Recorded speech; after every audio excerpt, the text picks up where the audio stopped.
नमस्कार, मैं हूं आशुतोष और आप देख रहे हैं श्रवण गर्ग की खरी खरी। हमारा वो कार्यक्रम जिसमें देश के जाने माने पत्रकार संपादक श्रवण गर्ग अपनी तीखी टिप्पणी करते हैं मौजूदा राजनीतिक घटनाक्रम पे और चुनाव पर। उनकी तीखी टिप्पणियों से ना तो सरकार बचती है और ना ही विपक्ष। आज दरअसल हम श्रवण गर्ग से जानने की कोशिश करेंगे कि 2024 का जो लोकसभा का चुनाव है उसमें नरेंद्र मोदी की अपनी स्ट्रेटेजी क्या है।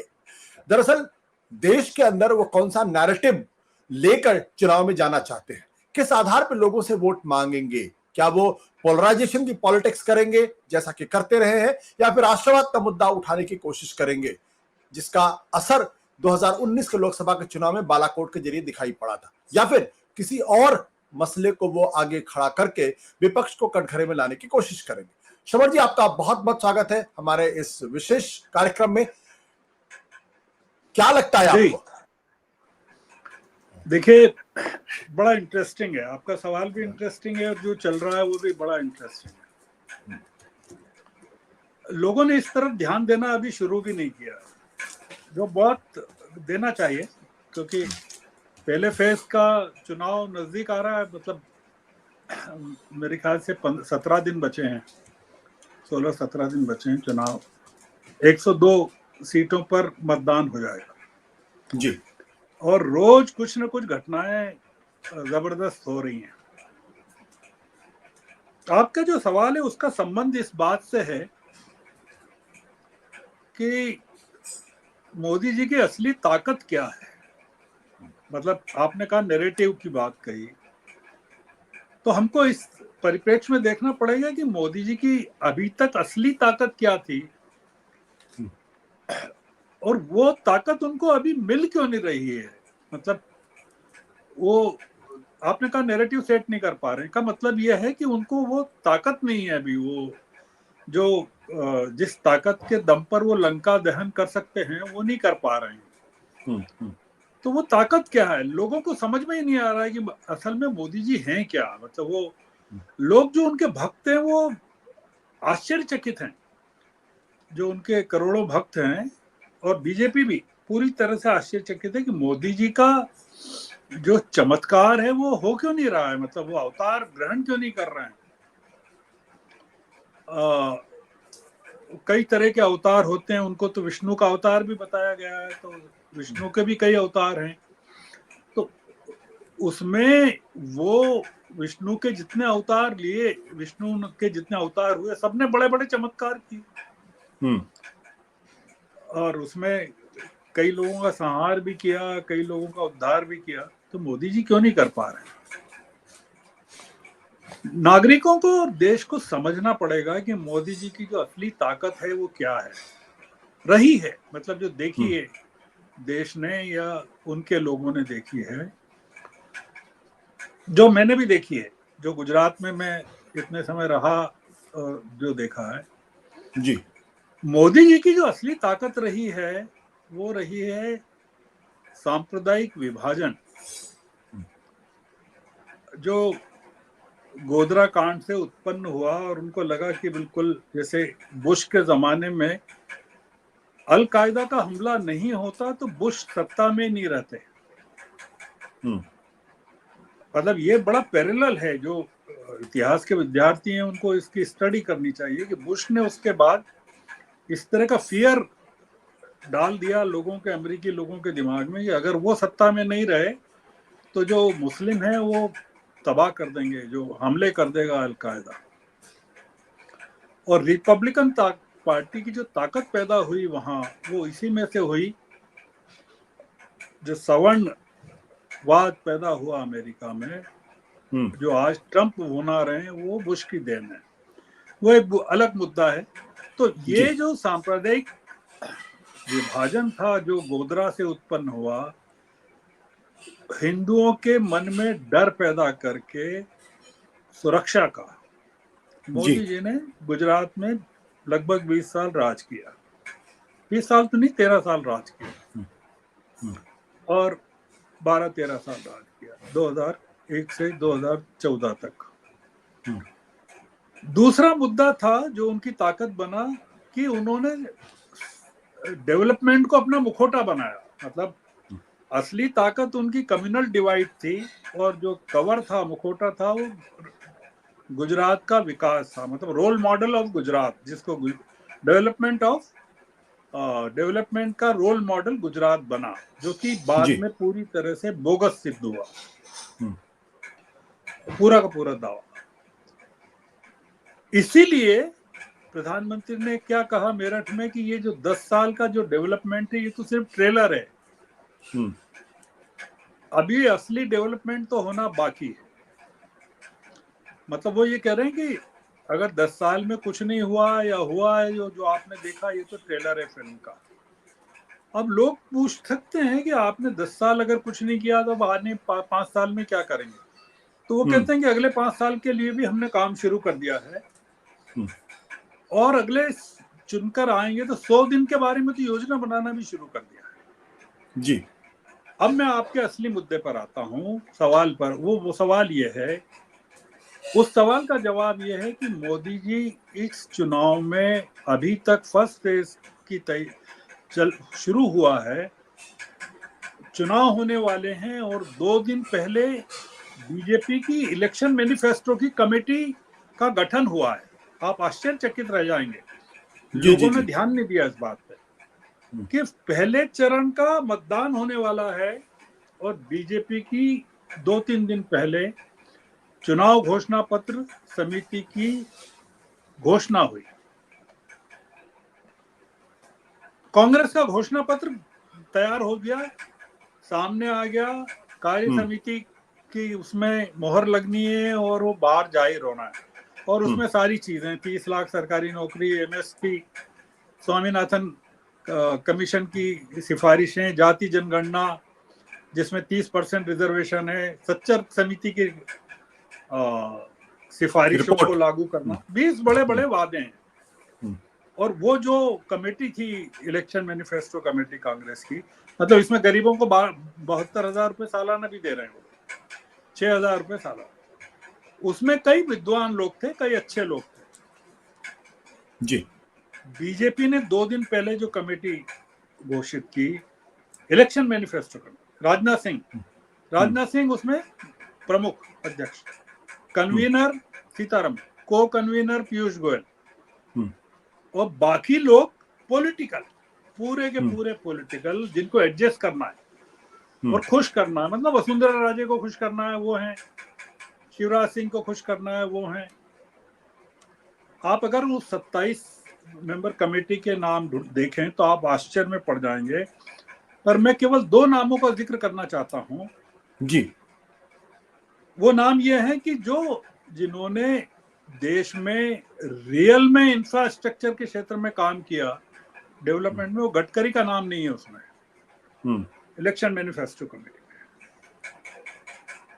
और जो मोदी जी जिस चीज को अपना मुद्दा बनाना चाहते हैं, उसके नायक योगी आदित्यनाथ का मुझे नाम नहीं दिखा हम्म, उस 27 मेंबर कमेटी में। और उत्तर प्रदेश की राजनीति में जो उनके विकल्प के रूप में तैयार किए जा रहे हैं उत्तर प्रदेश में, कथित तौर पर कह रहा हूं मैं, मतलब जी। जी। आधिकारिक तौर पर जी। नहीं, हम्म, राधा मोहन अग्रवाल मोदी जी की इलेक्शन कमेटी में के मेंबर हैं। हम्म, ये दिखाता क्या है? ये दिखाता ये है कि जो घोषणा पत्र समिति है, मैनिफेस्टो कमेटी है, वो एक दिखावा है। मतलब हम्म, मैनिफेस्टो तो जो बीजेपी का मैनिफेस्टो वही है जो मोदी जी के मुंह से निकला हुआ शब्द, बिल्कुल। मतलब उसके अलावा कोई मैनिफेस्टो नहीं है। उन्होंने कह दिया कि हम ये करेंगे, मतलब 370 सीटें लाएंगे, ये मैनिफेस्टो हो गया। हम्म, 400 सीटें लाएंगे, ये मैनिफेस्टो हो गया। 2 चीजें चाहिए जो आपने पूछा सवाल कि नैरेटिव सेट क्यों नहीं हो पा रहा। उनको एक तो राष्ट्रवाद का तगड़ा मुद्दा चाहिए, हम्म, या तो राष्ट्रवादी संप्रदायवाद का हो या सांप्रदायिक राष्ट्रवाद का हो, हम्म, या 2 मुद्दे अलग अलग हो, राष्ट्रवाद अलग हो, संप्रदायवाद अलग हो। हम्म। जैसे उन्होंने दक्षिण में जाके कच्छतीव का मामला उठाया। अब कच्छतीव जो है, आपके दर्शकों को संक्षेप में समझाना हो तो रामेश्वरम और श्रीलंका के जाफना के बीच में समुद्र में एक द्वीप है, 285 एकड़ या 287 एकड़ या ऐसे ही कुछ जी। एकड़ का, और उसकी सबसे चौड़ी पट्टी भी 2 किलोमीटर से ज्यादा की नहीं है। वो 1974 में श्रीलंका ने मांग की, दबाव डाला, कई उदाहरण दिए कि उसका अधिकार जताया। एक गुडविल जेस्चर के नाते श्रीमती गांधी ने दे दी होगी, और द्रमुक ने उस समय काफी विरोध किया, तमिलनाडु में काफी प्रोटेस्ट वगैरह भी हुए। मोदी जी अब उस मुद्दे को, 50 साल पुराने मुद्दे को उठा रहे हैं कि ये लोग देशद्रोही हैं, कांग्रेस वाले, और इन्होंने भारत का की जमीन का टुकड़ा श्रीलंका को सौंप दिया। जी। एक तो ये राष्ट्रवाद का उनको मुद्दा चाहिए, ये मुद्दा बन नहीं पाया। उन्होंने मेरठ में उठाया कच्छतीव का। मेरठ की जनता को कच्छतीव से क्या लेना देना? क्या तो कच्छतीव समझ में आएगा, क्या श्रीलंका आएगा, क्या 50 साल पहले की उसमें जाएंगे वो। और वो जो समझ पा रहे हैं बुद्धिजीवी, वो पूछेंगे कि महाराज आप ये तो बताओ कि चीन के साथ आप क्या कर रहे हो, आपकी जमीन इतनी हड़प ली श्रीलंका ने, ये लद्दाख चीन में, ने, हाँ, हाँ, लद्दाख में, उत्तरी लद्दाख में चीन ने आपकी जमीन हड़प ली।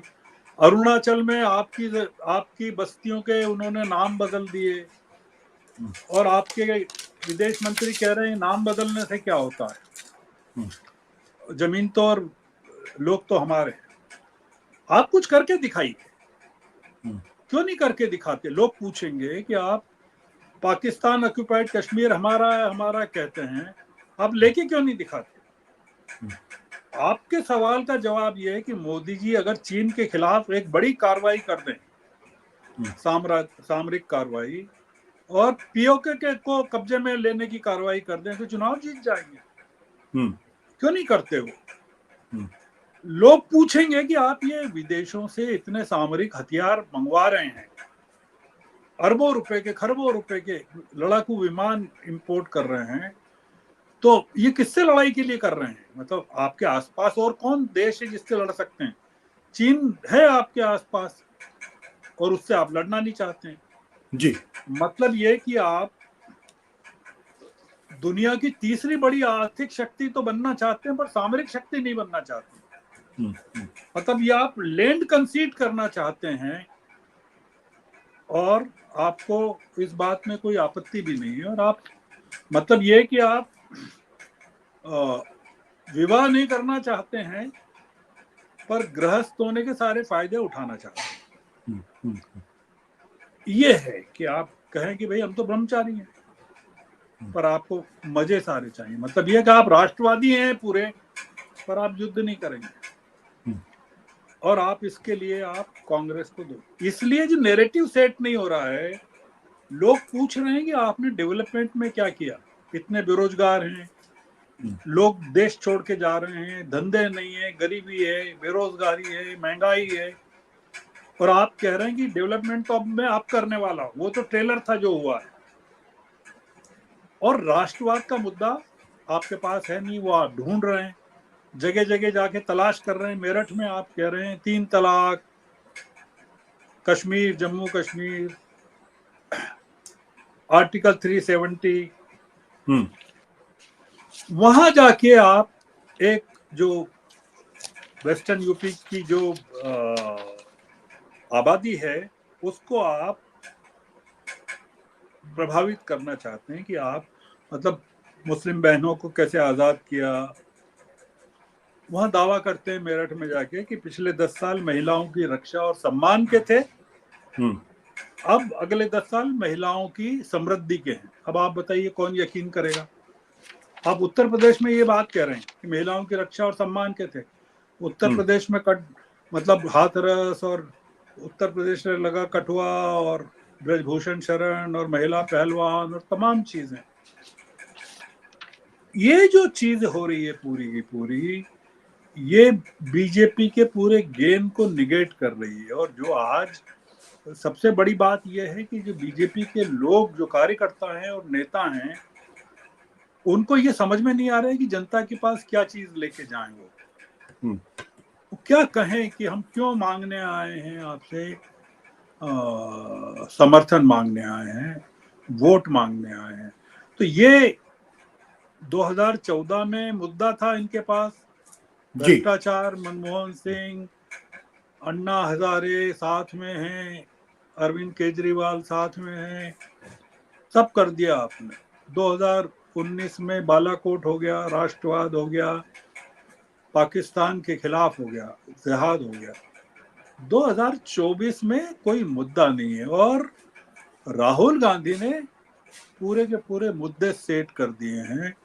और कर्नाटक, तेलंगाना, हिमाचल, ये जो राज्य हैं जहां इनकी हुकूमत है, और जहां बिहार में ये महागठबंधन में थे जब तक, या झारखंड में हैं अभी भी, वहां इन्होंने काफी जबरदस्त तरीके से एग्जीक्यूट किया। ये जो चीज चल रही है, ये भारतीय जनता पार्टी को थोड़ी भारी पड़ सकती है इस चुनाव में। जी जी, बहुत बहुत शुक्रिया sir. Thank you, thank you, thank you. Thank you, thank you, thank you.